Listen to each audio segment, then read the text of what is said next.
Señores, ayer se celebraron los 11 aniversarios de el Partido Revolucionario Moderno, allá en la Gran Arena del Cibao, con la presencia del presidente de la República, Luis Abinader, donde el gran anfitrión, el gran discurso que se esperaba allá en la Arena del Cibao era el discurso del presidente Luis Abinader. Y obviamente, en respuesta a la crítica que ha hecho la oposición a su gobierno, y de entrada el presidente habló y dijo que ahí está Google y Google le puede arrojar los datos y lo que ha hecho este gobierno, y en contraste a lo que ha hecho los gobiernos del Partido de la Liberación Dominicana y específicamente el expresidente Leonel Fernández. Por eso que el presidente Luis Abinader, cuando hace la comparación, lo hace del 2012 al 2025. Y cuando tú haces esa comparación de entrada, el presidente cogió el punto de la pobreza y la pobreza extrema. Dijo que la pobreza se redujo drásticamente del 2012 al 2025, que pasó de 39.65 a 18.4%. Pero también cuando tú coges la pobreza extrema, que se redujo entre 9.8 a 3.6%. Y así sucesivamente cuando tú coges la subalimentación, que se redujo entre 8.7 y 3.4%. Esos son datos que lo da la FAO y datos que lo da el Programa Mundial de Alimentación, la PMA, de las Naciones Unidas. Son datos importantes que el gobierno presenta en materia social. ¿Por qué? Bueno, porque este gobierno ha tenido tres pilares fundamentales. Está la institucionalidad, el desarrollo económico y el bienestar social. En cuanto a la institucionalidad, no hay duda que el presidente Abinader ha sido el único que ha puesto límite al poder. ¿Por qué? Bueno, porque el presidente Luis Abinader, después de obtener la mayor victoria electoral en el 2024, que obtuvo el PRM y aliado, más de 29 senadores, más de 144 diputados, con todo en el Congreso para hacer lo que le diera la gana. Finalmente el presidente lo que hizo, puso un candado a la Constitución de la República. Un ministerio público independiente, limitó los 2 periodos no más.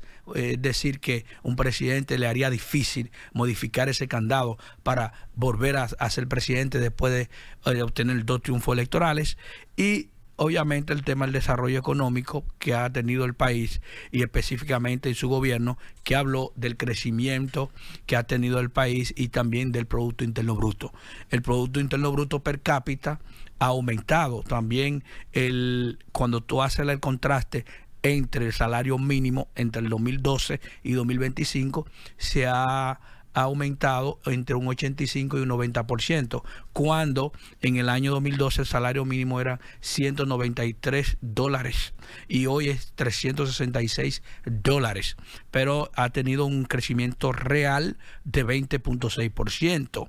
Ese 20.6% es el acuerdo que ha tenido el gobierno con el empresariado para garantizar un salario mínimo y que ese salario mínimo pueda cubrir el primer quintil de la familia dominicana, de la familia más pobre. ¿Qué eso significa, señores? Que el gobierno ha hecho mucho y obviamente hay mucho que hacer. Decir que el presidente Luis Abinader no ha hecho nada es caer en el fanatismo político. Sí, nosotros entendemos que todos los presidentes han hecho un aporte al desarrollo de la República Dominicana y nuestro presidente Luis Abinader ha hecho un gran aporte. Así por eso que dijo que tendríamos que poner estos datos y hacer la comparación con los gobiernos anteriores, que ya que han dicho que él no ha hecho nada, sino que es lo que ha venido dando Picasso. El presidente también inauguró el acueducto de Villa Altagracia, una ampliación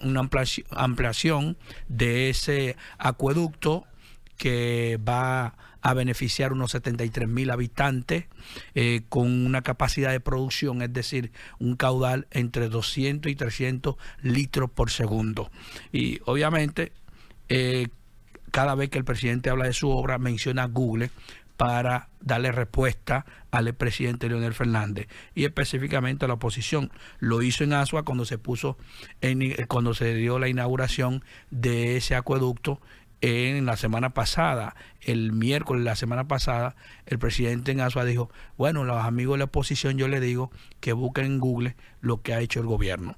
Y el PRM como partido tiene un gran reto, que es permanecer unido como partido, un partido joven, ya ha ganado 2 procesos electorales de manera holgada y obviamente con una oposición dividida. Eso ha beneficiado al PRM. Tiene que saber que viene el PRD y como historia de su partido, tiene que entender que si no permanece unido, van para afuera. Y además tienen que entender como partido de gobierno lo que más le conviene es hacer una buena gestión de gobierno, pero también es permanecer unido. Y obviamente hay varios proyectos presidenciales ahí que son muy fuertes, como el caso de David Collado, Carolina, Wellington y otros, que nosotros entendemos que deben ponerse de acuerdo después de la primaria del 2027 e ir juntos a las elecciones del 2028, porque en el 2016 el PRM como partido obtuvo un 35%, en el 2020 obtuvo un 52.52% y en el 2024 obtuvo un 57%. Cuando Leonel Fernández menciona que su partido ha obtenido un crecimiento en el tiempo y que hoy su partido él dice que su partido tiene un 47% y el PRM y el gobierno un 38%. Yo no le doy mucha importancia a eso porque en el 2020 él dijo que iba a sacar un 37%, obtuvo un 8.9%. En el 2024 dijo que iba a sacar un 35% y que había segunda vuelta y obtuvo un 26%. Es decir, la Fuerza del Pueblo hoy en día no es un partido que podemos decir que está por encima del PRM. Eso tendría que verse en las elecciones del 2028. De manera que nosotros entendemos que el gran discurso que ha hecho el presidente en Santiago a su militancia, al país, son discursos que demuestran la obra que ha hecho este gobierno. Yo entiendo que este gobierno que ha invertido más de 800.000 millones de pesos en obra, más de 2.000 obras, y hoy este partido de gobierno necesita estar firme para garantizar el poder en el 2028. Estás escuchando